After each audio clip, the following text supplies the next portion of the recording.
Hello, welcome to episode 2 of Late Night Dylan, the lowest budget podcast of any podcast. What an incredible reception we had to episode 1. 16 million views. And that's just on YouTube alone. That's not even counting the other streaming platforms. Wow. I am recording this before the release of the first episode, so I don't have the exact numbers, but just based on early projections, it might even be more than I originally projected, so crazy. Very next episode, starting episode 3, we are now going to get your involvement.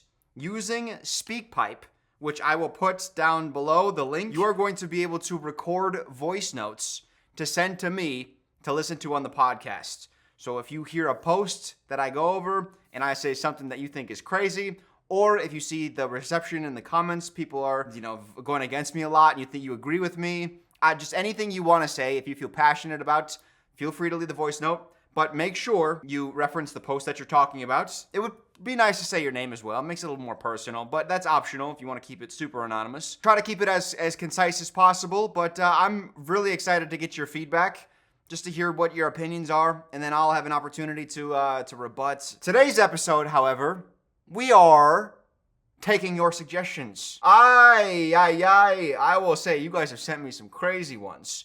This will also be in the description box down below if you want to submit a post you see. If you see a crazy Am I the A-hole post, send me the link to it.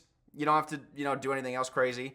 You can also, if you want, to type out your opinion as well. Just a quick little tagline, be like, hey, I saw this. Isn't this person crazy for doing whatever? So that if I, read the post on the pod, I can also give your opinion. This one comes from Juice J. Am I the a-hole for suing my cousin for $6,000 to pay for my hearing aids after he threw me in a pool? $6,000. I would assume dollars, but they don't have their country. Oh yeah, actually in the post it does say dollars. So $6,000. My family is all on my cousin's side for this issue, and I wanted some outside judgment. My cousin, 25 male, has always been the golden child of our generation. He's funny, good looking, and outgoing, not to mention a boy amongst girls. Pause. Massive advantage there. Let me try to stir some discussion, all right? Who's better, boys or girls? Let me know in the speak pipe. I'm just kidding. All right, back to the story. He's always loved to mess around and play pranks. For the record, I really dislike this cousin. I think he's irresponsible, childish, and annoying. So, already, he's the golden child. I can already sense the resentment. You didn't have to say that, but it's, yeah, hey, look how perfect this person is. Funny, good looking, outgoing, and a stupid boy. I have had hearing problems for years. I recently got a $6,000 pair of hearing aids. Recently, at my grandmother's birthday party, we were all eating and drinking on the back porch. My grandmother has a pool. My cousin decided he was going to throw me in the pool because it would be funny to ruin my hair, and I had just got it done that day.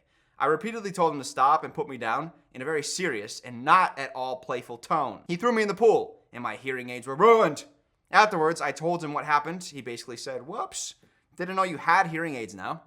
When I told him the cost of them and that he would have to replace them, he freaked out and said, no way. I hope he said it like that. No way. No way, Jose. I owe you $6,000? No way. My family didn't want to make him pay for them because I significantly out-earn him and also everyone else in the family. So he's the golden child, but little Miss Earner over here. Oh, one thing you guys can let me know in the comments too. I'm trying to find the right way to dip in and out of stories because I don't want to read the whole story and then start talking about my opinions and stuff and making jokes. I feel like I want to do that as I go. So if you guys have, there's a best way to go about it, feel free to leave your suggestions. Or the way I do it, it's if you're listening only, I think if you're watching, it's easier. But for those that are listening, if it's hard for you to follow stories, let me know and I'll figure out the right way. We'll get there. I'm positive about that. But I just want to make sure I want to make it as followable as possible. My family didn't want me to make him pay for them because I significantly out-earn him and also everyone else in the family. He was in college at the time, barely making ends meet in a call center job. His girlfriend and him have a baby, and they live in a one-bedroom apartment. He refused to pay, so I took him to court. I won. He refused to make the payments after, so I took him back to court, and his wages are now being garnished to the maximum amount, which is 20% of his total wages. It pushed him over the edge of what he could afford. So he's had to work extra and drop out of college to be able to pay their rent. My family is absolutely fuming at me. I think he made one bad choice after the other, and he has never given a sincere apology during this whole ordeal. Had he given me a real apology after the incident and asked if he could wait until he finished school to pay me back, I would have been fine with it. But the entitled little prick is digging his feet in at every move. Am I the a-hole? The only reason I could see me being the a-hole is because it's affecting his child and girlfriend. Guys, am I the a-hole? I am severely destroying a baby's life. I think I'm fine though. Juice J, you really brought the juice today. This is a good post. Because my initial instinct, I'm also not a prankster. I hate people who, like their way of making jokes or being lighthearted is to like make someone miserable and then be like, haha, I got you. And then everyone laughs. It's like, okay, you're just a buzzkill, because eventually that's going to come around on me and you're just going to like poke at me and I'm going to be having less of a good time. What, just so that everyone else gets a quick laugh? I hate that. I think this is a tough one because based on the story, it doesn't sound like he knew you had hearing aids. So he's throwing you in the pool. For some reason, I'm reminded of Keeping Up with the Kardashians. One time Kim was thrown into the ocean and she lost like $1 million earrings or something. She was like, oh my God. And the person, they were like, I had no idea. And I hate that I know that information. I hate that there was like some crevice of my mind that had that knowledge. Either way, so he didn't know. You out-earn everybody and you're severely damaging his life. He's working at a call center. He's trying to sell his Ozempic. Like he's just trying to make ends meet. When you say he has made one poor decision after another, you have to demonstrate that. If you want to emotionally capture me in some way, that has to be demonstrable. Is that the right word? Yeah, I think so, right? It didn't sound right in the context I used it in, but I think we know what I was saying. So I'll take that as a win. One bad choice after another. He's in school. He's not prepared to have a child and has a child. Are you insinuating that the child was a mistake? And the first mistake was impregnating a woman. And then the second mistake was throwing you in a pool. So I'll take it out on your child. No, honestly, I understand. Not punishment, but wanting, not retribution. That's not the right word. Restitution. Huh? I get there eventually. You might not always be happy with the way I perform, but I'll usually get there. It's really not fair that she has to pay for them. Are those insured hearing aids? I don't know. Probably not. That's just really tough, man. This is a really tough situation because something valuable got damaged, and it's like who has to pay for that? Her solution was like, hey, if he had apologized to me sincerely, I would have pushed off the debts till much later. It is also, it's not fair just because you make more money. Like you have made a bunch of conscious choices that put you on a path to make more money. It wasn't like you just stumbled upon several briefcases of cash and now you have just a bunch of money. You know, like you have made specific choices to lead you down the path that you have. So just because you have more doesn't mean you are on the hook for the things they ruin. But also at the same time, he can't really pay for it. I don't know, man. This is a harsh situation. I think you want to give him a reality check. I think before this situation, you didn't even like them to begin with. We have a no-win situation. You shouldn't be on the hook to pay for something that someone else destroyed. But at the same time, the person that destroyed it can't really afford it, and they didn't do it intentionally. This is a true 50-50 call, in my opinion. I guess maybe I am on your side a little bit more because it is your responsibility. If you want to be fooling around, you better be prepared for the consequences. You didn't learn that the first time with your girlfriend. Now you're going to learn it with your cousin. That had some cest implications, and I didn't mean it that way. But she fooled around with the girlfriend. Huh? You got a baby. You weren't prepared. And now you fool around a second time. Now you got a $6,000 debt, buddy. So I'm more so on her side. Just because, like, hey, man, it's brutal. But guess what? It is your responsibility. No one wants to, off the cuff, just for a stupid little joke, all of a sudden they're on the hook for $6,000. Oh, man, I don't know. That's just such a brutal punishment. $6,000? Let's go to the comments. Let's see what the comments are saying. Not the a-hole. Where he effed up is not negotiating a payment plan with you, but I think he was adamant and thought he wouldn't have to pay. So why negotiate when you think you're not going to be liable at all? I don't know, man. A 20% garnish is a harsh way to learn his lesson, but he learned that lesson. Well, we don't know. The lesson was bestowed upon him, but we don't know that he's learning anything from this. Now, the a-hole, a man fixes what he breaks. It's basic eggshell skull theory and mother effers cope. That is a brutalist take.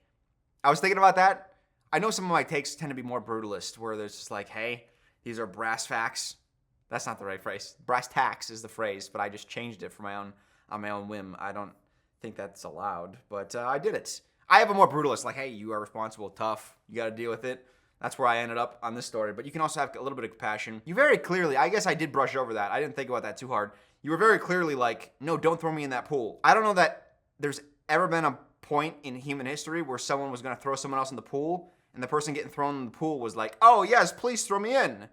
Because that takes the fun out, you know? If you're like trying to tickle somebody, and they were like, come tickle me, please, you would be like, no, I don't want to do that anymore.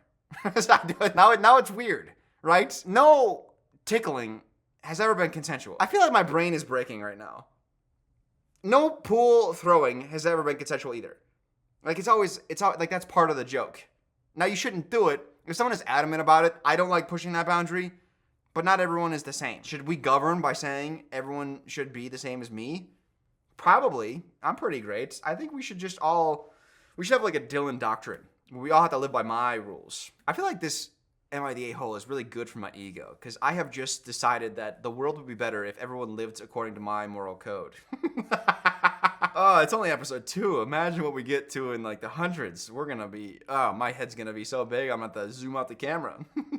So the comment after that, after the eggshell skull theory, which I don't know what that means, but the next comment was his family could step up and throw the money his way at any time. But at the same time, the family, she mentioned, the OP did, that she out-earns everybody. So it's not like everyone's sitting on extra funds. FAFO, which is mess around, find out. Not the a-hole for you. Hopefully that annoying cousin learns from this. I'd block and ignore any family that is pressuring you. Find nice friends to hang out with instead. You actually did him and his family a favor. He hopefully learned from this and he doesn't start destroying much more expensive stuff of people who don't give a stuff about his golden status in your crappy family. I hated this whole thing. It's just so easy to be like, hey, you know what you should do? You should stop talking to your family forever. I think that would really show. Like, they're just irredeemable. If you can't even, like, fathom the other side of an argument, I can understand why people in OP's family would be on the cousin's side. I can see the other side of the argument. You might disagree personally. I also am disagreeing personally, for the most part. But I can still at least understand the other side. So if you have family members that are on the other side and are arguing on that side, you can understand it. You don't have to cut off everybody who ever disagrees with you. It's just such a nonsense idea. You're just going to end up alone, around a bunch of people who, I guess, only live by your doctrine. I did say the Dylan doctrine thing before. To be honest, this would all be solved with the Dylan doctrine, if we just allowed me to decide everything. But also the implication that he was going to go around ruining more expensive things. And this is actually a favor for him. By teaching him this lesson now, he wasn't going to go break a $20,000 car next and then burn down a $500,000 house next. It's like, I don't think this is an escalating thing that was going to snowball out of control if it wasn't for you intervening and charging him $6,000. He accidentally broke something that was $6,000 because he didn't know they were in your ears at the time. So I dislike that implication. His golden status, that is something that OP put on the cousin. That's not an objective fact that this is the golden child, where everyone treats him differently. She is perceiving that everyone's treating him differently, but that is a subjective view of the treatment of her family. We can't witness that for ourselves. She just says everyone treats him better, but we don't know that that's true. You understand? So I dislike you saying it's a crappy family when you don't know anything about this family, other than they are taking the other side. But we don't even have the other side's arguments. You can't say for sure that you wouldn't agree with them. I guess the court did agree. The courts, I guess, have sided. Here's another comment. Not the a-hole. Your cousin is responsible for his actions and the repercussions for his actions. He's 25. This shouldn't even be a question. I think that's essentially where I end up as well. Listen, it wasn't your desired outcome, but this is of your own making. And hey, you got to pay the piper. Sorry, pal. And yeah, you can't even say like he's young. He is a 25-year-old man who has a kid. And he's also still in school. Was he still in school? I know some people go to school late, but I think you're getting scammed, buddy. This one comes from T-U-U. This one goes out to two. Am I the a-hole for walking out on a family dinner because my sister and my husband implied they were sleeping together? My sister is 31 female and my husband, 31 male, had a short relationship back when they were in high school. It wasn't anything major, but most of my family knew they were dating nonetheless. Fast forward to my husband going to a nearby state school and my sister leaving town for college. They broke up, but they still remain good friends. And in the meantime, me and him got closer and started dating. My sister was cool with it as they had left off on good terms and they didn't have any romantic feelings towards each other anymore. So I'll pause. I know like the summer I turned pretty, we're trying to normalize this. I don't think I could ever date somebody that my brother dated. In fact, I know I couldn't. As soon as I know that they have kissed like that, even a kiss, maybe that's just me. I have a weird thing, but this is the Dylan doctrine. You're not allowed to date anybody your sibling or anyone blood related dated. Maybe like a second cousin. First cousin, if your first cousin dated somebody, could you date that person? I don't know. I'm willing to hear the case there, but siblings? No. Fast forward to now. Wait, didn't we fast forward before? Yeah, we did. We're fast forwarding a lot. What is this? The movie Click? If you're a listener, I just did a funny face cam thing. Fast forward to now. Me, 28 female, and my husband have been married for 2 years and are expecting a baby girl in October. My family usually has a big dinner every 3 months to get in touch with the whole family. We were supposed to reveal our baby's gender at this specific dinner. I had it all planned. My sister had ordered a big cake since she was the only person who knew the gender of the baby. The cake was brought out in the middle of our gathering. Once we cut it open, it was revealed that we would be having a baby girl. I was thrilled. But my family and my husband were hoping for a boy. That's when my parents commented that we should try for a boy next time. Pause. You can't control. You can't try for a boy. It's like, what do you want me to do? Is there a method? Do I have to eat different foods? Do I have to see a witch? How do I try it? How do I do that? Anyways, I was thrilled. My family and husband were hoping for a boy. That's when my parents commented that we should try for a boy next time. It was a joke. We all laughed.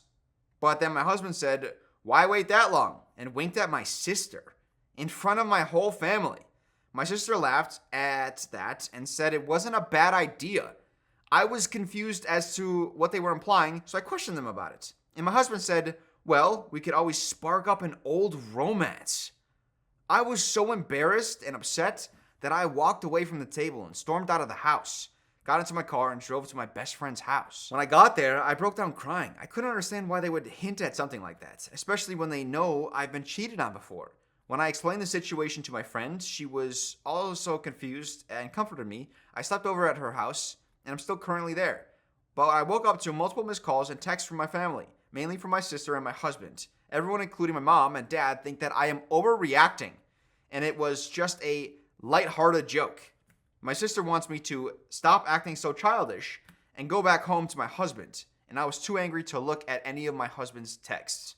So, am I the asshole for refusing to respond to my husband after he made a joke about cheating on me with my sister? Wow. Yes, you're the asshole.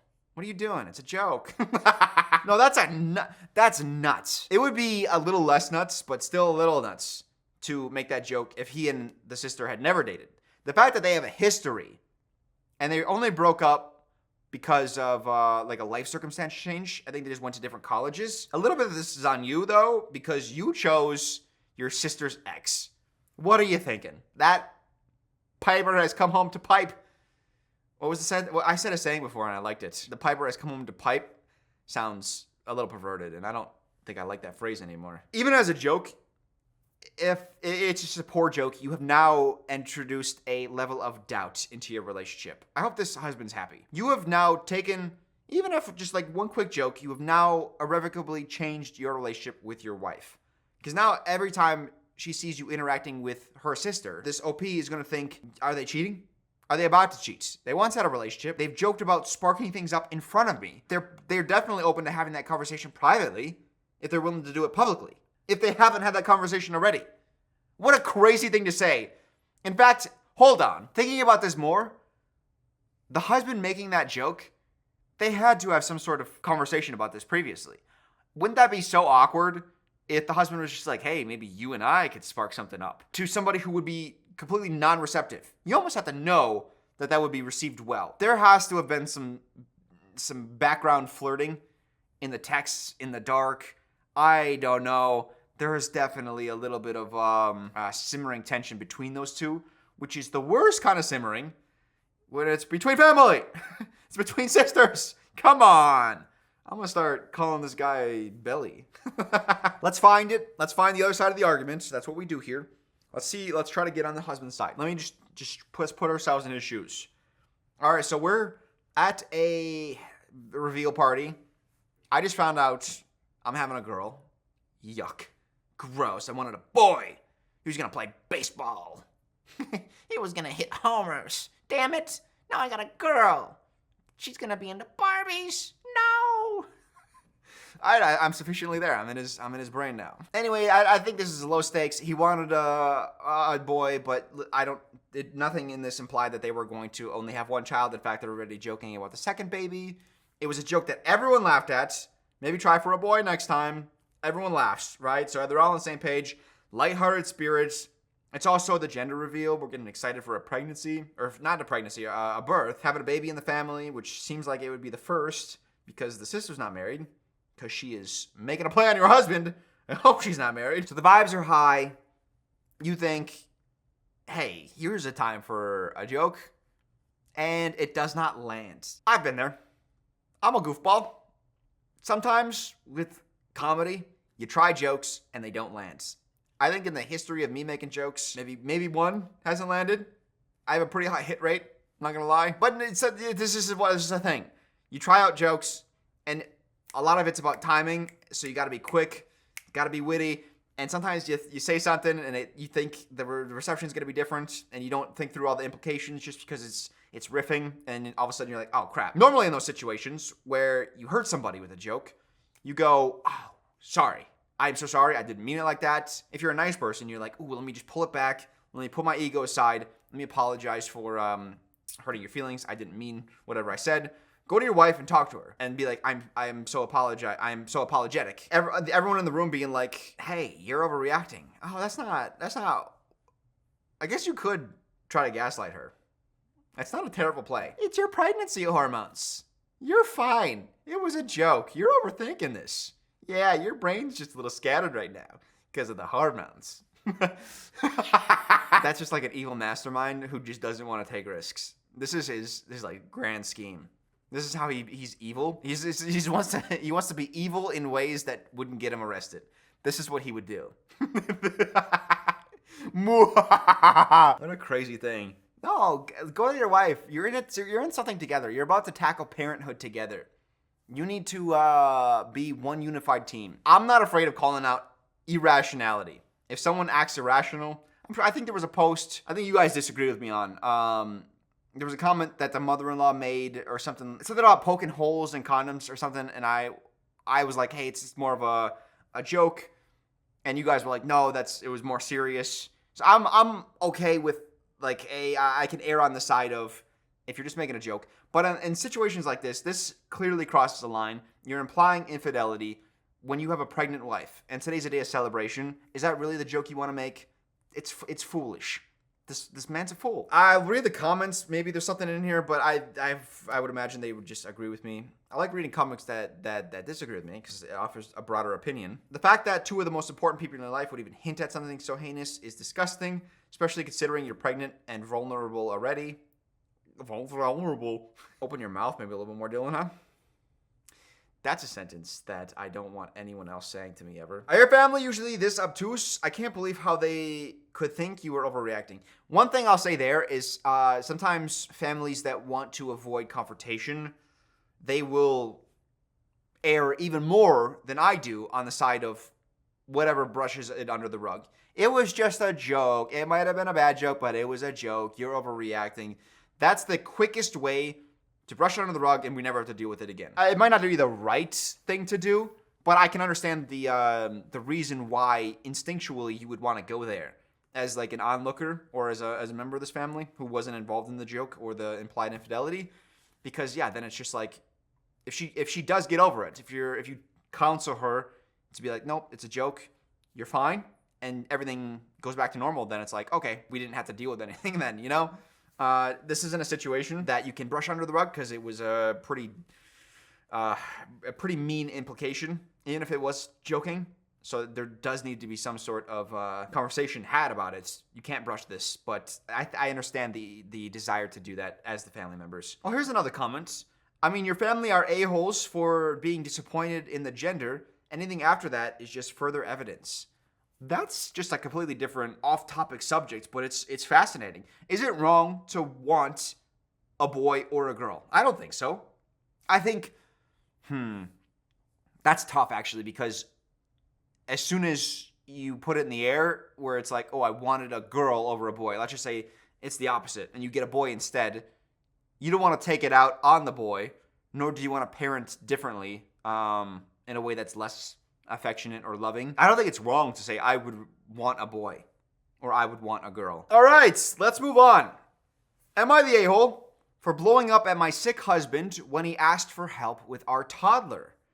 I plan on sending this post to my husband once the verdict is in, whichever way it goes, so I'll add as much perspective as I can. Pause. Interesting. So essentially they're saying at the top, like, I'm not going to slant any of this because I am planning to send this to my husband, so it has to be as objective as possible, so it doesn't frame him in a poor light intentionally, because then he's not going to see this as fair. So I actually kind of like that. It seems like she's genuinely looking for advice or feedback. So here we go. Our toddler was sick throughout the weekend. I was up with him one night from 12:15 to 2:45, and off and on the next nights, I probably got 10 to 12 hours of broken sleep the whole weekend.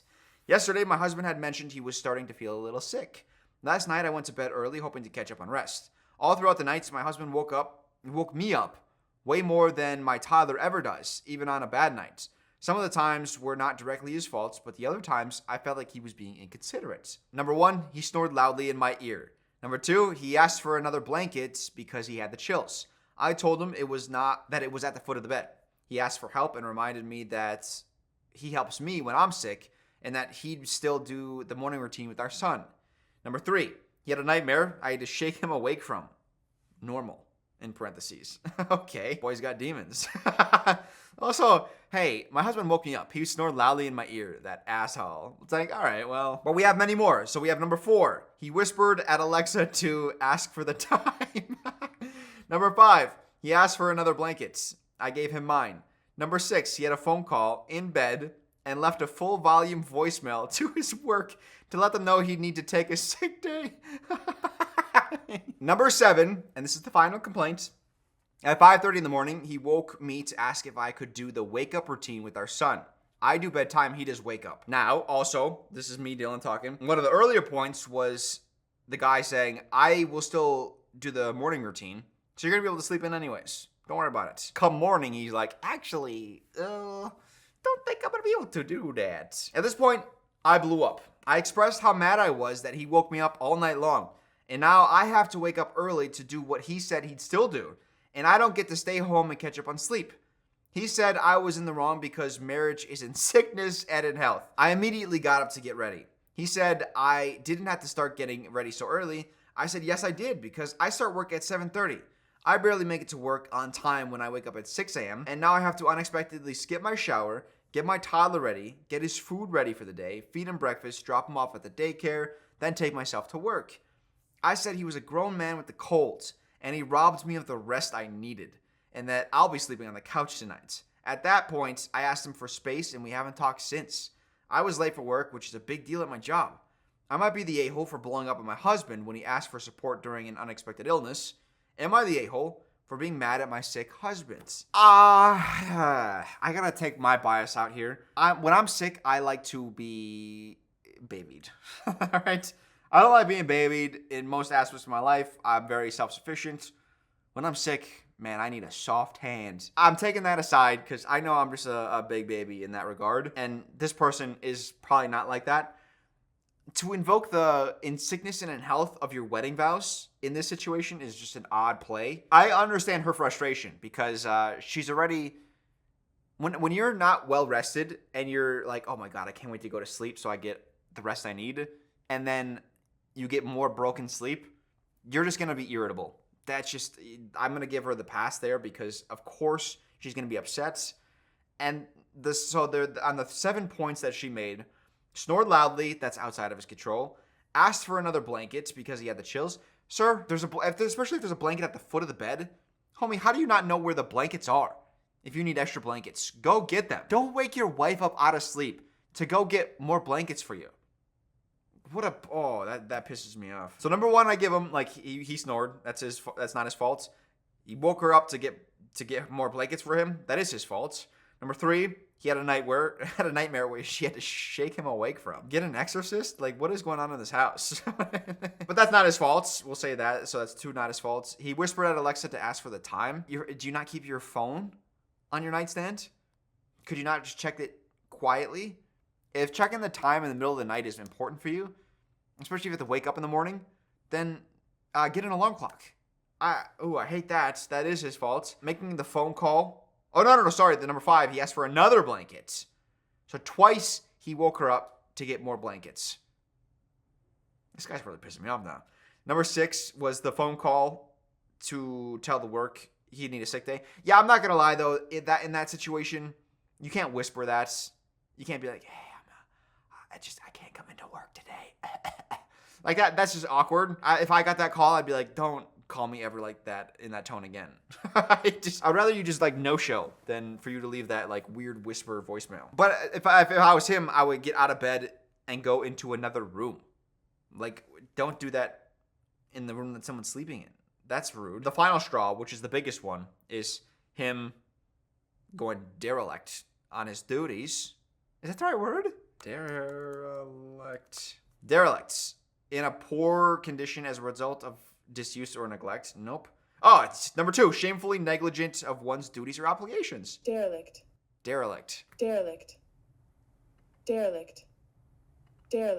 I don't know. Google AI voice, kind of the way she says that word. Derelict. All right, I'm done. I'm sorry. It's also the computer speakers. Like when it plays that sound, it kind of like it rumbles my whole computer, and my computer's sitting on my lap. It might be doing something. Derelict. Okay, I'm done. A dereliction of duties. He was supposed to be the one to take care of those in the morning. She was going to get up. Wait, so hold horses. Hold on. So at 5:30, he woke her up to say, can you take care of the baby? And she normally gets up at 6. That's only half an hour. But at the same time, after a night of poor rest, you'll take that half an hour. Like 5 minutes, when you're tired, 5 minutes feels like an eternity, you know? Like you're willing to risk things. But at the same time, she also was late for work. She couldn't even shower. So like her whole morning changed. Oh, I hate that. He's sick though. But sometimes you gotta just deal, you know? And she's upset because he's taking the day off work because he's calling it sick. So you should be able to do that to help her out a little bit. So even if you're sick, you gotta kind of just man up here, bro. I don't like that. Some of the stuff wasn't his fault. She acknowledges that, but it doesn't take away from the fact that the things that he could control, he still put it on her because he wanted to be a poor little sick baby boy, which I understand. I like to be pampered when I'm sick. I won't demand it, and he's demanding it, and I don't like that. There is an update. So the update is kind of formatted oddly, where she's responding to essentially quotes from the comments, where she kind of summarizes in quotes of whatever disagreements she was getting. Like, for example, the first quote is, he's sick, be nice. And her response to that is, I agree, and I also felt unwell. I was never mad at him for being sick. I was mad about the wake-ups and the last-minute change of plans that could have been avoided with better communication. Grace and empathy should go both ways. Wait until it's your turn to be sick was another quote. And they've been together for 10 years. Same standard of self-sufficiency. We generally help each other when the other is sick with soup, tea, meds, work, within reason. Extra TLC is appreciated, but we're not children. Never have I ever woken him up repeatedly throughout the night. This was an unusual situation that was exacerbated by my sleep debt and his sudden symptoms. Oh, also one other point I wanted to make in the original was I said he is a grown man with a cold and he robbed me of the rest I needed. He robbed me of the rest I needed. I talked about the slanting. He robbed me of rest. I feel like robbed is putting in too much work. You know what I mean? Like that might be an excessive word choice. Like it was stolen. Like rest was stolen from you, dishonorably. She says that she couldn't go back. Like she couldn't go to the couch to sleep after the first couple wake ups because like when she's awake, like if she like the physical act of her walking to the couch would have woken her up, and her brain is going. It's hard for me to understand that because my brain's not like that. I can get up in the middle of the night and kind of do something and then go back to sleep. But I do know that some people, they say they can't do it. So I'm going to give her grace there and just say like it is what it is if that's the case. So this is the update. Husband saw the comments and guaranteed me uninterrupted sleep going forward. Hold? How? So snoring and shaking him away from nightmares. How is he going to guarantee that those will never happen again? He can't. I don't know. Boy's promising things he will not be able to. He's writing a check that can't be cashed. He's cashing a check that shouldn't be written. What's the saying? His mouth's cashing checks that his hand can't write. There's a saying here. Something about cash and checks. He's cashing checks that is not his money. There's something there. You might know it. I'm sorry. There's a saying there somewhere, okay? I again offered to sleep on the couch, but he insisted he take it and the baby monitor. As a compromise, we'll be sleeping separately on weeknights and together on weekends, unless I need to catch up on sleep or if one of us is sick. I'm going to be honest. I had always grown up with the impression that everyone sleeps together, like sleeps in the same room, husbands and wives. And then I heard one time that like a husband and wife slept in different rooms and it was great for their marriage. And I was like, oh my God, people do that? That's incredible. Because some people just sleep better when they're by themselves, especially if you're on different schedules. Hey, if it works for you, it works for you. I'm not going to be a naysayer there. After seeing all the perspectives, including her husband's, I'll agree with an everybody sucks here verdict, with me being 20% the a-hole. I had a right to be mad, but I should not have blown up. He should be able to ask for help, but within reason. I apologized for being snappy. He apologized for the wake-ups. No divorce lawyers necessary. Sure. I think I agree with her assessment where she should have blown up. If you're deeply frustrated, especially in the morning when you're trying to get rest and you already feel like you what she call it, sleep debt or something like that. Again, I don't know that I would. It just feels like a harsh way of talking about like not getting enough sleep at night. Like it just feels like it's charging that idea. I will say she apologized. He apologized. He felt bad. So hey, look at this. Adults working their problems out. Oh, I do have one. I didn't write the name down on this, so I don't know who sent this one in, but I like this one a lot. Because this one is pure chaos. I need you to strap in. It's not a long one, but it is wild. Am I the a-hole for telling our parents my brother had a child outside of his marriage? For years, my brother has been trying to go into business with my husband. It hasn't worked out for various reasons, but he finally had an idea that my husband thought would be successful. Thing is, before my husband goes into business with anyone, he does an extensive background check on them. I'm not sure if he made my brother aware he was going to do a check or not, but it's how he found out that my brother has a daughter outside of his marriage. I had no idea this child existed, and my husband warned me I shouldn't say anything, but I couldn't just not tell my parents, so I told them a few days ago. They were as shocked as me, as they had also no idea that she existed, and they immediately confronted my brother about it.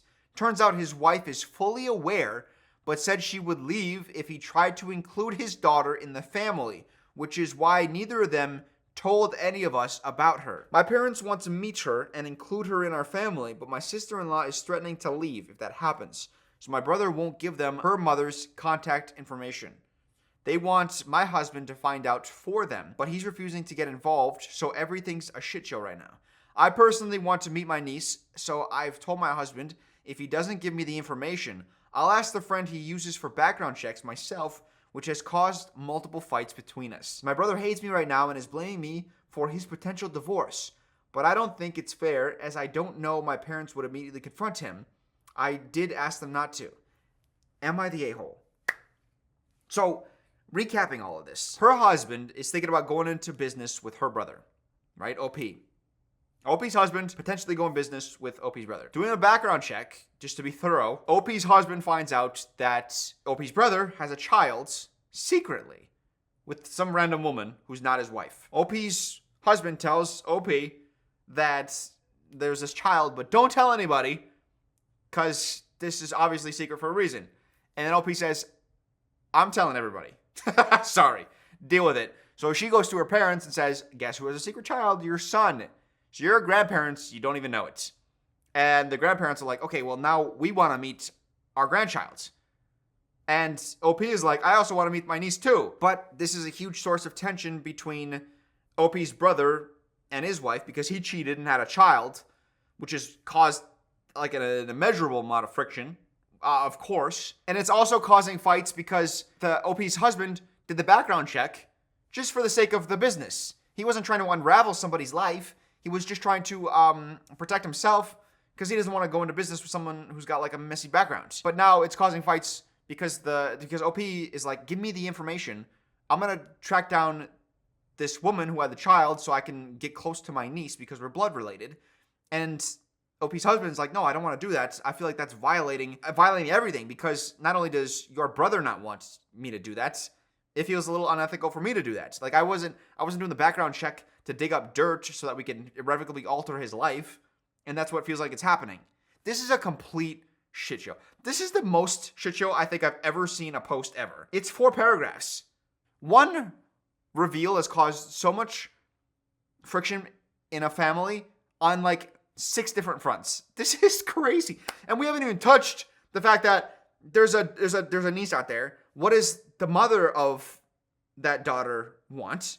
We haven't even broached that yet. That could cause a brand new slew of issues. This is the best post of all time. It has to be. And I didn't get the person who sent it. I didn't get the name.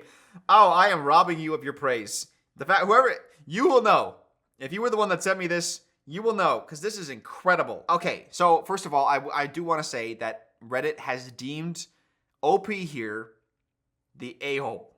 They are the a-hole in Reddit's eyes. I haven't looked at the comments, but I can see why. She went against her husband's wishes. She went against her brother's wishes. And then also, this weird thing at the end where my brother hates me right now and is blaming me for his potential divorce.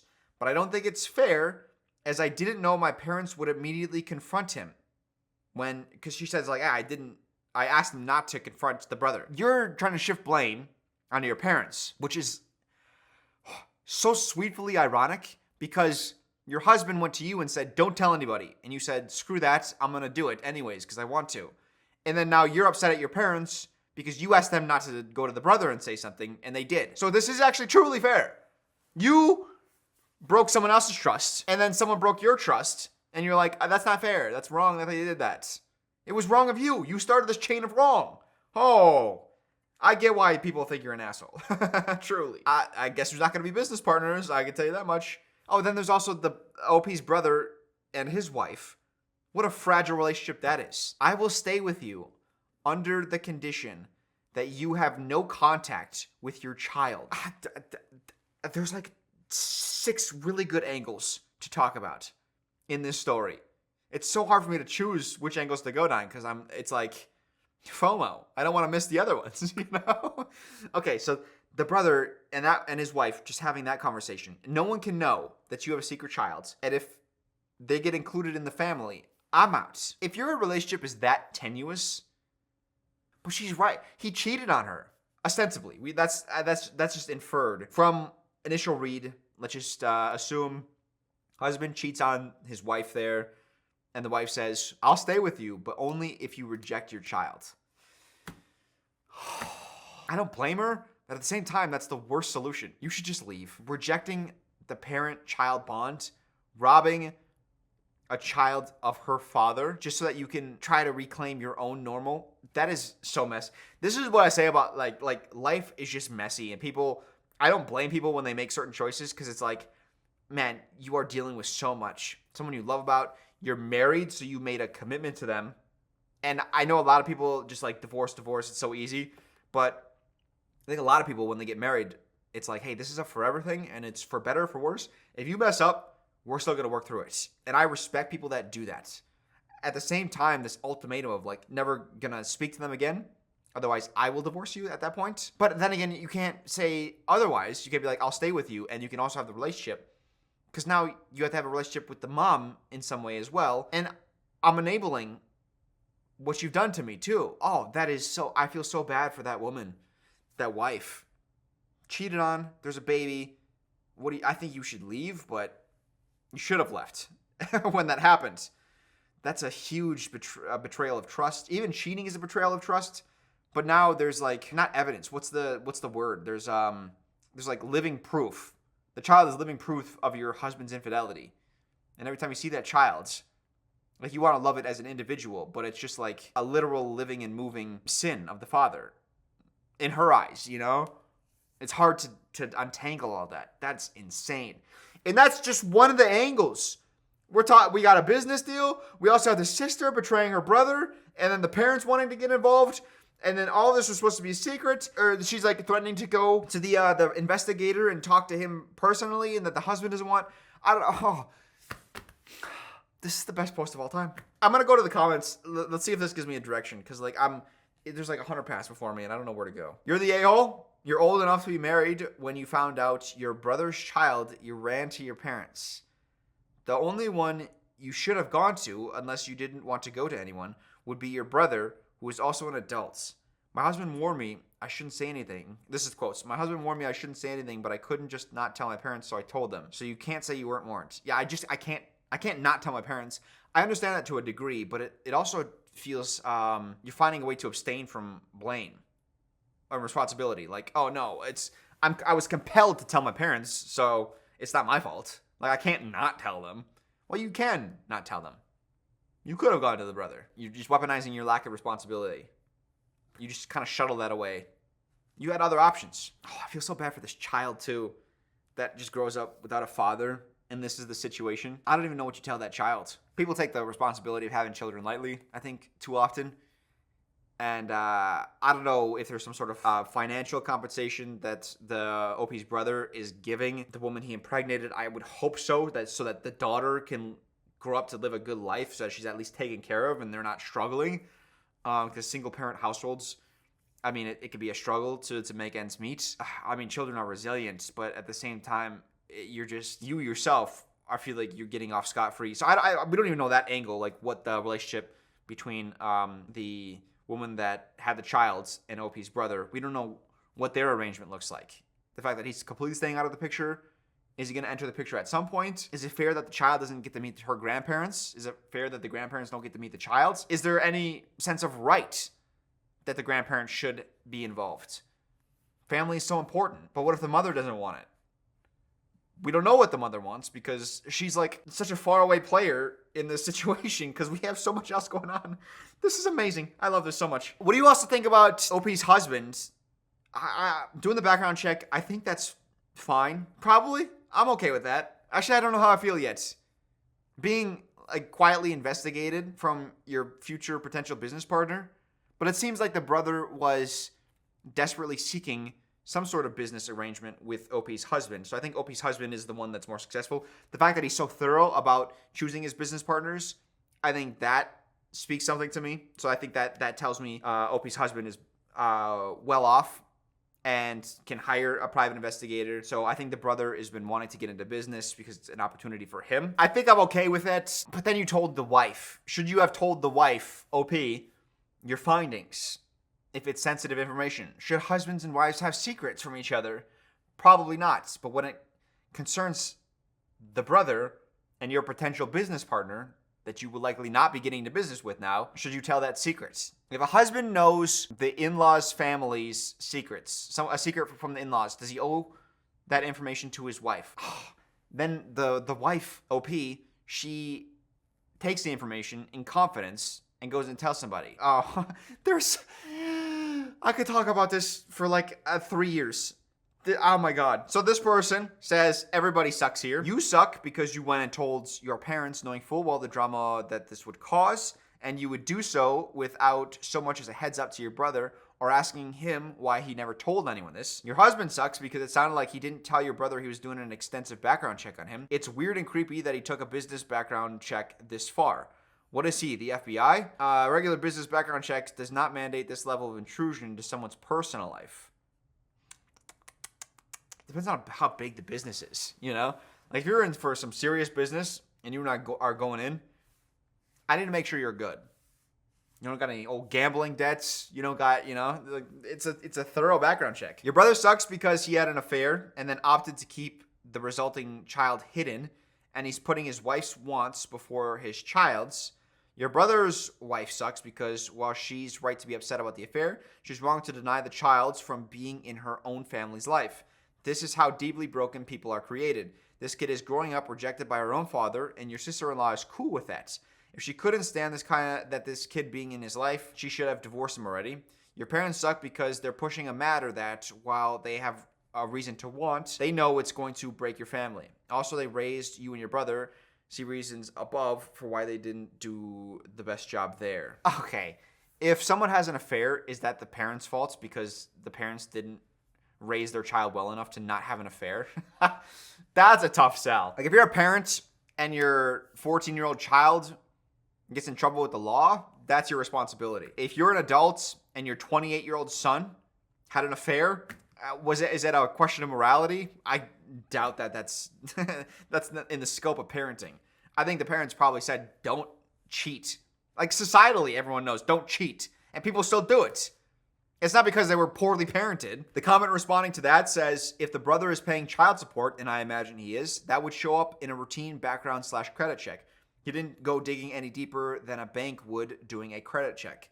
Finding out that information wasn't out of line. I wouldn't want to go into business with someone, family or not, who I didn't do a background check on. That is basic due diligence. And the comment responding to that says, I can't think of any other way you'd find out about a secret kid. It would have to be financial records, which is true, because if he has no contact with the child, then it's not like a private investigator followed the guy around and saw him with a child and was like, what is this? And then they went for ice cream, and then he took the base of the cones that they threw away from the trash can and did a DNA test. It's not anything crazy like that. So it is probably just like a financial check. And then he's like, oh, so he's paying child support. How does this make sense? It would be crazy, though, if you found out that your sibling who's married has a child. Like, they never spoke to you about it ever once.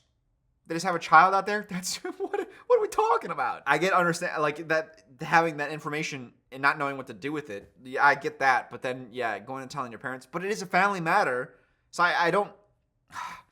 It's one of those things where I can see where people are wrong, but I can understand how they went about it. I can understand why they did what they did. If you have a close relationship with your parents, talking to your parents about it isn't out of the realm of expected reactions. You talk to your parents about everything and you have a family matter, and this seems like a huge family matter. Yeah, you should talk to the brother first. That seems like the most reasonable and logical thing to do, but it is also a bombshell moment in your family, and I feel like you'd want to talk it over with other people who are as close to the situation as you are. This one might be the one that you speak pipe about. So if you have big thoughts on this one or any other posts, that link is in the description. Speaking of speak pipe, this is probably in the part of the episode where I would listen to it and then go over the most previous episode, whatever the hottest posts were, and then hear your opinions on them. Since we have the absence of that this week, I thought I would do something that I didn't know I would ever do, and that is read one of your own Am I the A-hole posts. Oftentimes, the reason I don't have you guys submit your own Am I the A-holes, just to me personally, is because usually going through a forum like the Am I the A-hole, there's a moderation team and then also an audience who can upvote and downvote. But then if there's like certain information, certain details that are omitted, that are important, oftentimes it'll be removed by a moderation team because it's like, hey, it has to fit like a certain standard. And a lot of times those details matter. But there was one submission that caught my attention, and I thought, since we don't have the speak pipe this episode, let's do this instead. In fact, actually, you know what? I'm going to not say the name, just so that you can maintain anonymity. Title for it was, Am I the A-hole for dipping? That was it. And boy, did you undersell. You don't really know how to title things, because that's not what happens, really. Here's what happens. I, 22 female, lost feelings for the guy I'm seeing because of a pregnancy scare. A pregnancy stare. So I got pregnant, and I've just been staring at my boyfriend, and he is not the one for me. The more I look at him, the more his face becomes demonic. So I've been dating this guy for a while.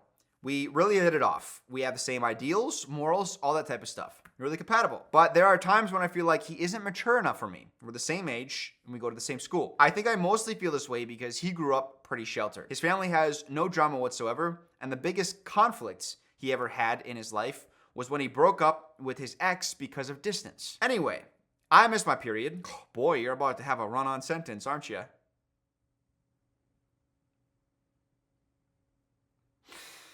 Okay. Anyway, I missed my period, and I was freaking out the entire time I was on vacation with my family. I told him I missed my period, and that I am scared, and he didn't react the way I expected or wanted him to. So we argued, and I don't know, I think I just lost any emotion I felt for him. I think it was a trauma response, but I didn't feel as connected with him as I thought I was because of how he reacted. As soon as I got home, I asked a mutual friend of ours to go with me to get a pregnancy test. At this point, I knew that this friend liked me. He has told me as much. One of the things he told me was that the guy I'm dating isn't a fit for me because of how inexperienced he was. He's also implied during our conversations that he would be much more suited to me. He's been my support during this whole pregnancy scare, and I think I'm developing feelings for him. I still haven't formally ended things with the guy I'm dating, and I'm already catching feelings for our friend. Am I the a-hole? Boy, this non-post post got me feeling things. Let me start off by saying yes. I think you're the a-hole. You are one of the poster children for men and women can't be friends. Because look at you. Oh, he's just a friend. He's just my support system during this thing. Oh, we're catching feelings for each other. Oh, that's the worst. Okay, I'm sorry. Let me start a little bit earlier. Let's go through this post a little bit more chronologically. You're 22. You have a great relationship. You say you've been dating a guy for a while. Some people, a while is 4 months. Some people, a while is 2.5 years. We don't know the length, but I think that matters because a lot of the communication kinks, they get worked out. So if you're having trouble communicating after 2 years versus having trouble communicating after 4 months, it's like the 2 years is a little more damning because it's like you've had time to work out these things. So it's hard to say without having a proper timeline. First of all, you're already, I don't want to say poisoning the well, but you're saying he isn't mature enough for me. He grew up sheltered. His family has no drama whatsoever. I feel like that implies you have had family drama. And you talked about a trauma response before. So I think you grew up in a lot more of a chaotic environment. However, and again, this goes to, I don't know how long you've been together. I think even people within normal families, they will have things that they, I guess, feel deeply about, or things that it might not seem dysfunctional to you, who grew up in a more dysfunctional environment. But every person has childhood things that, bother them or that they think about. Yours might be more urgent looking at it from like an objective standpoint, but oftentimes when we talk about individuals and how they feel, I guess prioritizing your situation over his and how he feels about it. Like, hey, you're not mature enough because you didn't go through all the things I went through. That gives you an air of authority that I think we see in the rest of this post. And we'll cover that more a little bit later. The biggest conflict he's ever had in his life, he's broke up with his ex because of the distance. I can see both sides of this, where it's like, yeah, that if you've gone through a lot, that does look pathetic in comparison. But to the person who's experiencing it, it's like important to him. Like he went through something that was really difficult. And it's a lot of his emotions were wrapped up in that relationship, and it didn't work out. And here you are saying like, oh, you've had a hard life. Oh, because you had a breakup once. So I feel like there's a level of like almost disrespect you're placing upon his experiences because it's not as bad as your experiences. That's a very tricky situation where you can see both sides of it, but it's a recipe for imbalance. I think the biggest issue I have with the post itself is he didn't react the way that I expected him or wanted him to. We don't know what his reaction was. Having the details of him being like, oh, he got really aggressive about it, I'd be like, oh, well, that's really inappropriate. Or if he just had like a really laid back attitude, we don't know what his reaction was. He didn't react in the way that I expected or wanted him to. I don't know what to do with that. Just because we don't know what that means. If he had an out-of-pocket reaction, I would be on your side, but you don't give that information. The fact that you don't give the information, it kind of makes me think that you're more interested in, you were expecting a certain reaction, you didn't get it, so that caused great turmoil within you, It's not about how he reacted so much as it wasn't good enough for you. You know what I mean? It's just weird. The lack of details there, though, that causes a lot of gray area in the matter. We argued. I think I just lost any emotion I felt for him. I think it was a trauma response with 2 question marks she put. As soon as I got home, so you were on a vacation, and this is all digitally happening. So you miss your period, you're on vacation, and you're either texting this or on a call or FaceTime.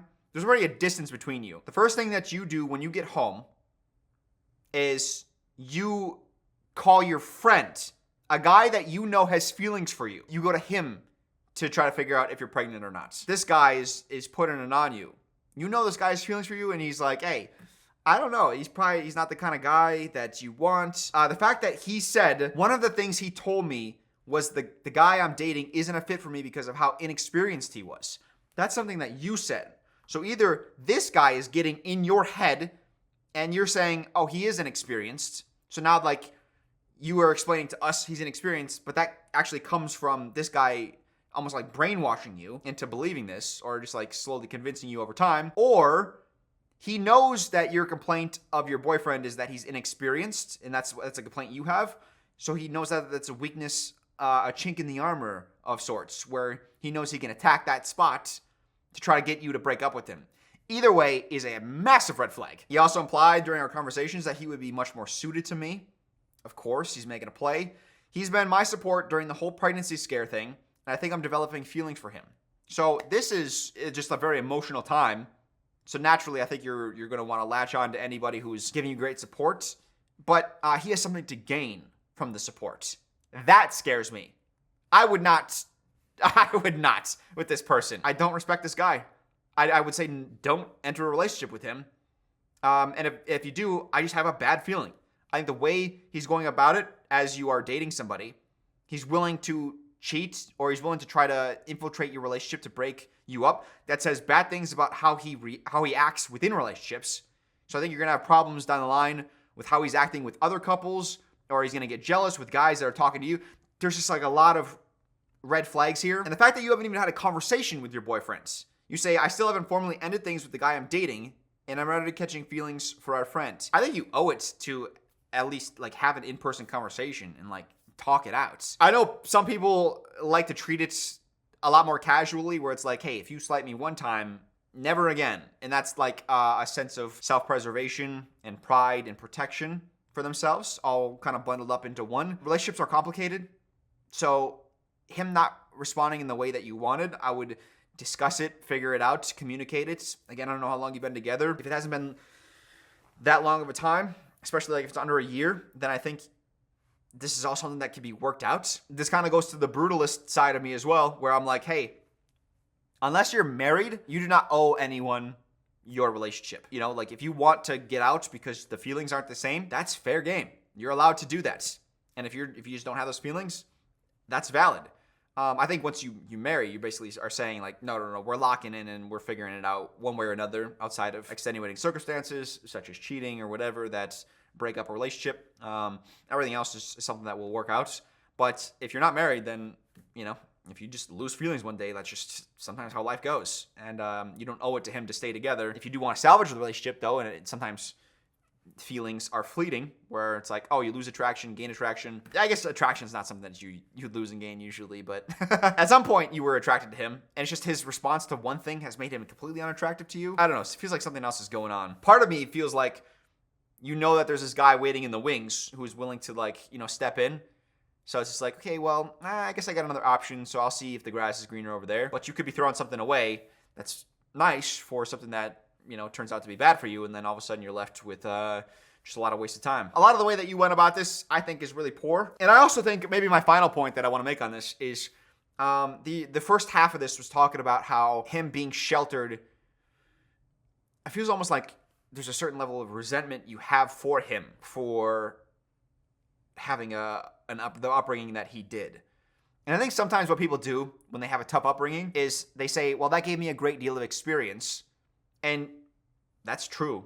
Part of it's true, where it's like you have a better understanding of like those dynamics because people who are sheltered, they just don't know things because they don't have those same experiences. A lot of times you hear like children that grow up in rough environments, they grow up faster You know, they learn to take care of themselves at a younger age and those around them. But I think what can happen is you're looking at yourself as more of an authority because you went through those experiences. So any input that he has, you kind of like almost cast it aside immediately, where it's like, oh, well, you just don't have the experience. You wouldn't know. If you think you have the expertise in the area, nothing he says, unless it's fully in agreement with you, none of it really matters because it's just something that's like, well, you just don't know.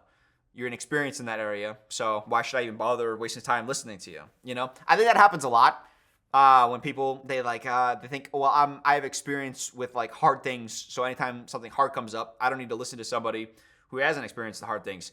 And they have a point in some ways, but I think there's a difference between immediately casting aside their opinion because you don't think that they have the experience in that situation, and then intaking what they have to say, and then checking for yourself whether it's valid or not based on if they just don't have the experience, like they just don't have the understanding of it. I don't know if that makes total sense. In my head, I know what I'm trying to say, but I don't know that I've had the words perfectly for it. I might have to put that one in the bank, formulate it a little bit, and then anytime it comes up in the future, I'll be able to word it better. But when it comes to the male-female friendships, that's the reason I said the poster child thing is because all along the relationship, it's just like, oh, that's just my friend. Oh, I'm never gonna like hit it off with them. Like we're never gonna get together. We're just friends, right?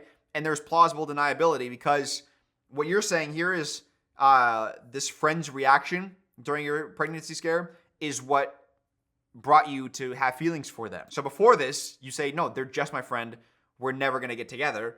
You meant that, or at least there's enough deniability there. But all it really takes is like one change of situation, and all of a sudden it's like, oh, I'm looking at you in a different light. Maybe I can see us together. I don't know. This is a situation where it's like, well, with one material change, with one situational change, if I do something that upsets you, and then all of a sudden they're there for you, and putting poison in your ear for our relationship, like, man, yeah, I can understand why people say like men and women can't be friends, or if people are upset where their significant other is friends with somebody who you sense that maybe something's there, or one of the two parties wants something. Anyways, I'll leave the rest to you if you want to leave that in the comment section. This episode is crazy good, in my opinion. Just based on everything I'm reading, like, goodness, there's some great posts. I'm glad you sent this to me, and I'm glad I kept this anonymous because I did call you an a-hole, and you do watch my videos. Hey, man, that's the brutalist side. We gotta call it out. I'm gonna be honest. I have two really good ones left, but only time for one. So I'm gonna save the other one for a different episode. But you guys have done a good job submitting. This one I also did not write down who sent it in, and it's a good one. So my apologies. Viewer submitted episode. Credit for some of you. Am I the a-hole for wanting my girlfriend to pay rent and utilities to live in my house? We are both women, so no sexist comments. Shucks. I should do the other one. That way I can make my sexist jokes. We are currently living separately and are talking about moving in together, except we hit a snag. She rents and pays roughly $3,000 in rent, utilities, and insurance. I outright own my house that my brothers gave to me as a graduation gift. My utilities, insurance, and property tax is roughly $2,500 a month. She makes about $50,000 a year, while I make about $300,000. All of this accumulated into the argument that we are currently in. I asked her to pay $1,250 a month when she moves in to cover the cost of living here. I thought that was a reasonable request since there will be two people living here, and that's half the cost. She disagrees and thinks it's unreasonable since I'll incur those costs whether or not she lives with me. I asked her what she thought was fair, and her first answer was that she shouldn't have to contribute anything since the house was in my name and she doesn't have ownership.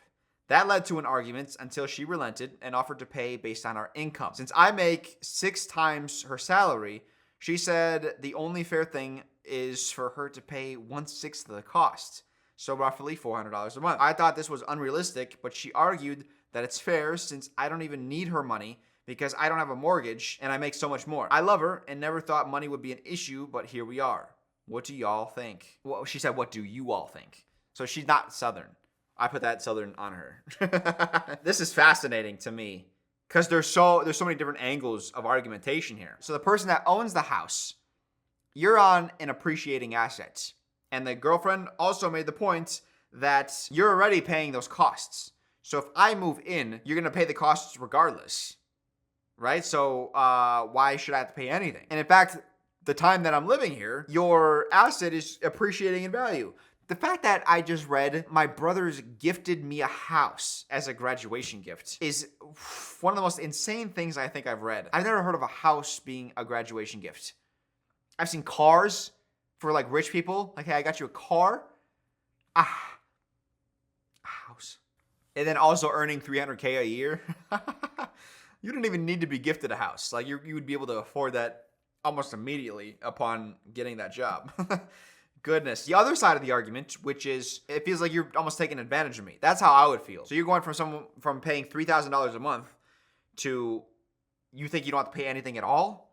Now I feel like there's an imbalance in the relationship, certainly. It took a level of disagreements for her to finally relent and say, okay, fine, I'll pay 1/6. And it's like, okay, I don't know. Because I would feel like, are you just wanting to move in because you get a nice house? And then it also offers like a weird power dynamic in the relationship. Like you're going to be more interested in staying in the relationship only for the money aspect. And now we're living together. So you would want to not move out because you're living in this, you got a sweet deal where you pay nothing. Or even if you pay $400 a month and you get to live in a house, you moving in with me is so greatly beneficial to your life and your finances. And it doesn't help me in the slightest. However, on the other side of the coin, if I'm the girlfriend, if I don't move in with you, all your expenses stay the same. So it doesn't matter if I move in with you or not. If I move in with you, it's just so that we could be closer. So are you saying you just don't want me to move in with you? You're basically saying you don't love me? Is that what it is? Oh, I can see that getting such a toxic place so fast. And I love it. The resolution was Reddit voted no a-holes here. However, all of the comments, in fact, the top comments, which had 27,000 upvotes, was, all I could say is that if I love someone and made 6 effing times what they made, I wouldn't be asking that. And then the comment below that says this, like, do you like this woman?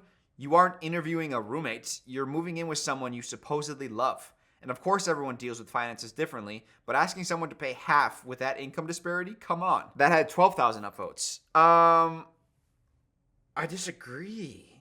I would feel like it's just like so advantageous to you that you're getting the sweeter end of the deal on this. So because I make more money than you, I'm expected to shoulder the load financially. I'm expected to like basically free you up from having to pay anything. Now we are talking like actual power dynamics here. I know people always talk about that in different contexts, but that could change like the integrity of the relationship. Because now I'm worried about where that leaves us if I'm expected to foot everything because I make more than you do. But then again, this is something that could be solved with conversation, where it's like, okay, what are the expectations of us? And they are having the conversation. My initial instincts, and I don't know if this is right, but this is just where my brain would go without like too much deep thought. I would pay half. Like if I was the girlfriend, I would think I get to go from paying $3,000 a month for an apartment, I get to move into a house, and I'm going to be paying $1,200. That's such a good deal. I would so much rather do that. And I also would feel like responsible. I'd feel like a guest if I moved in for free because like you make more money than me. I just wouldn't want to feel like a leech. If I didn't have to pay any rent, then I would feel like I would need to take on more of like the household duties to make sure that our relationship is still even in some way. And there was no mention of that. This is just like, she's getting a huge discount already. She's gonna go from $3,000 to $1,250 a month. And she's like, no, I wanna go from $3,000 to $0. Otherwise, I'll just stay in my $3,000. It's like, from a leverage perspective, the person with the house has all the leverage. But that's like a negotiation. I'm thinking that's the brutalist side again. Then we gotta get into the emotions of it. But at the same time, on the emotional side, as the guest, I would feel like I'm mooching or taking advantage of a situation. Because you're in a blessed position doesn't mean that by dating you, I deserve to have, to like share in the blessings. Maybe once marriage happens, I think that like there's a combining of lives where you are becoming one and there's a much greater mix. But if you're just dating, I don't know. I disagree with the top comments here. Because the comment says like, you're not interviewing a roommate, but in a way you are. Like, this means their first time living together. And as the person moving in, I would want to make sure I'm contributing to your life as you are contributing back to my life so that it's equal. I wouldn't say you got a sweet situation going on, and since we're dating, I deserve that too. I don't know. Another comment, 9.3 thousand upvotes. Wow, she pays $3,000 a month on $50K a year. That's nuts. I'm not even sure how that's possible. I think her proposal of $400 a month is fair, honestly. If you guys are planning to build a life together, that makes sense considering your income. Maybe make it $650 as a compromise. Getting her to 400 was already a struggle. Now you want to get up to 650? Where's that number coming from? Does 650 have logic? 400 had logic. Why would you want to bump it up to 250? That doesn't make sense. Another comment, 8.7 thousand upvotes. I don't know if my girlfriend made $50,000 a year and wanted to move into my house that I owned outright and I made $300K a year. I likely wouldn't even make her pay. That said, I think paying based on income is extremely fair for a loved one, especially when you consider that the ratio of discretionary income is even larger than 1 to 6. I do wonder how she could afford that $3,000 in rent. That's another thing. I'm going to go with you're the a-hole. Oh, here's another comment. Maybe this one gets in a little deeper. So what you're offering is better than her $3,000 in rent, but your incomes are wildly, wildly different. Like, you have a partnership, but she's essentially impoverished while you can pretty much do anything you want whenever you want. You don't want to feel taken advantage of and ultimately resentful, but she wants to feel like a partner, instead of like she's left out in the cold while her partner is ridiculously comfortable, which will also inevitably lead to a resentment, okay? There's a middle ground somewhere. If neither of you is feeling generous enough toward the other, pursue it. I'd ask if you are feeling connected enough to want to stay in a relationship. So they were saying kind of everyone sucks here. I think a lot of the comments are coming from the angle of like, you make so much more money. You should foot more of the bill in the relationship. And I understand the logic of that. But at the same time, they're not married. In a marriage, I would see that it's a team. In a relationship, I don't know. If you're somebody that has money and you spend it on somebody that you care about and they're essentially paying nothing, would you not feel a little like the imbalance there? Like you're being taken advantage of? And that comment points it out. You don't want to feel taken advantage of and ultimately resentful. And then the partner who doesn't make the same amount, they don't want to feel resentful by being like, why do I have to pay the same amount you do when you have so much more than I do? Especially because then you get into the fact that you had an easier ride, it seems like, because your brothers gave you a house. So I'm assuming your parents are affluent, your brothers are extremely too, and then you also have like these great jobs. So you've had like a pretty, I don't want to say easy ride, but you certainly had a lot smoother of a ride and a lot more opportunities presented before you. And life seems like it's kind of on easy mode in a number of ways. Now, I think that's harsh to say because everyone goes through their own things and everyone's got like problems. And just because her brothers bought her a house doesn't mean her family's perfect. It could be like a horrendous family, you know? Like they treat each other well financially, but there's not emotion there. And there's like other, struggles that they go through. So I just want to put that out there where it's like, oh, if you have money, everything's solved. It's like money's the most important thing probably. But then there's layers beyond that, and I don't want to discount that. I'd be curious. I actually think this one might be the most interested I am to hear your opinions on this. The Midwest part of me growing up is like, hey, make sure you pay your way. A lot of people reject help when you try to help them in the Midwest because they feel like indebted and they don't want to feel like that. They want to make sure that if they can make it through their own means, then they will. And the only way they will accept help is if it's dire straits. And this is a case where it's like, just because I'm dating somebody who is doing well for themselves and has a cushier life, am I entitled to that? My initial instinct is to say that you would be taking advantage of them to not pay half, especially when it's greatly beneficial to your life to move in already. But instead of greatly beneficial by saving, $1,700 every month that you are saving, instead you're like, no, I want to save it all. I want to save $3,000 a month. You owe me that because you're paying for the house anyways. I don't know about the 1/6 thing. Like I can understand that to a degree, but at the same time, does that not account for decisions you've made in your life? If you go on a career track that is lower paying and your partner goes on a career track that's higher paying, and if you're not married, you're just dating, is that the person that took the more financially stable or financially beneficial career track, is that their responsibility to pick up your slack? Because those are choices that are made. Well, it's choices, but it's also preferences. I feel like I'm going way deeper onto this than I need to. I guess it's like the minutia of this. This post kind of brings it out because it's like, what is your responsibility? What is your expectation when you're just dating somebody? Even if you have like long-term goals with them, like marriage, you're expecting them to get married at one point. But what if you don't get there? But the point about the going on two different tracks, the point I wanted to make is if you had two people who were dating each other, and one of them put aside everything that they wanted to do, and they followed like, I'm gonna do something that I don't want to do, but it's gonna make more money for me in the future, and then they go on that path. And the person that chooses like, I'm gonna choose what I want to do. It's not gonna be as lucrative, but I'm gonna do that because I'm more passionate about it and I'm gonna enjoy my work. And then what if we have a situation where they get into a relationship, and now the person that's doing the things that they love and they're great, they get great fulfillment out of their work, but they don't make the money. Person that makes the money but doesn't enjoy the job, are they responsible then to foot the bill for all the relationship? Now we have like another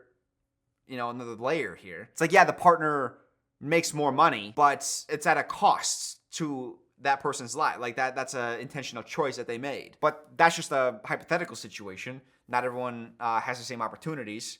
So if you have like a silver spoon in your mouth and you have a lot more opportunities and networking and connections, it's easier to make money. I don't want to apply that hypothetical situation to this one specifically. There's just a lot here. I'd love to hear your takes. This is going to be so fun. I'd like to thank all 16 million of you who watched episode 1, who will probably watch an episode 2 here. Wow, there's so many. I love these posts today. This is a great viewer submission post. I'm going to leave the email down below if you want to submit them. I mentioned that earlier. I'm also probably going to... I said I'll do 8 episodes. I'm going to do 8 episodes in season 1. And one of the episodes, I think, I'll do advice, where I had, in the movie trailers videos that I do on Ooga Booga, I have a secrets form and an advice form. And there were so many good advice askings. So I think for one of these episodes, because it's you guys asking, I figured it'd be good to go over those. So I think that'll be one of the episodes in the first season of Am I the A-Hole here. Yeah, I'm really looking forward to this. So we got 6 more episodes of season 1. Don't know what the next themes are going to be or if they'll be themed at all. It's harder to theme them, where they're all like related to a single topic because, I don't know, I kind of like the scattering of just different concepts and ideas and things. But if you guys want to weigh in on that, that's another factor that I want to consider. Thanks for watching this and listening. If you're not already subscribed, go ahead and do that. Hit the like button, which is something I never tell people to do on the other channels, but maybe I'll start doing it here. Hit the like button. Wonder if that changes anything. Probably not. See you guys next Monday after the next one. Actually. Okay, bye.